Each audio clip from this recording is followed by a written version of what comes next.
Welcome to our channel. Today we how to authorize Zapier to sync projects with Smartsheet, full guide step by step clearly. First, open your web browser and navigate to the Zapier website. Log into your Zapier account using your credentials. If you don't have an account, create one by following the prompts on the screen. Next, open a new tab and navigate to your Smartsheet account. Log into Smartsheet with your registered email and password.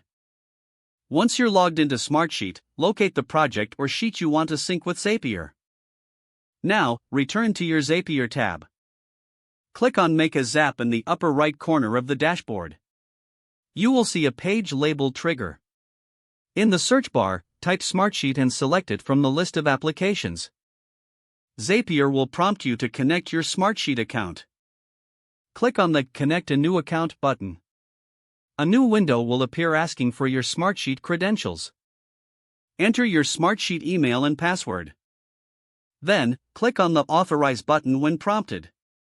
Upon successful authorization, your Smartsheet account will be linked to Zapier. Return to the Trigger section in Zapier. Now, select the specific Smartsheet action you want to sync. Follow the prompts to customize your Zap settings. After configuring your trigger, continue to that action step of your Zap. Choose the application you would like Smartsheet to sync with, such as Google Sheets or Slack. Just like before, you may need to connect this application to your Zapier account as well. Once both accounts are authorized, set up the specific action you want to take place in your chosen app. Test the Zap to ensure that the connection works as expected. If successful, click Turn on Zap to start the integration. Your Smartsheet projects are now successfully authorized to sync with Zapier.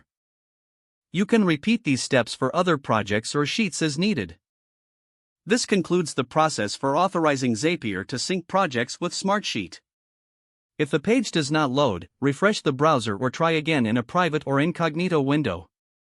Don't forget to like this video and subscribe to our channel for more step-by-step tech guides.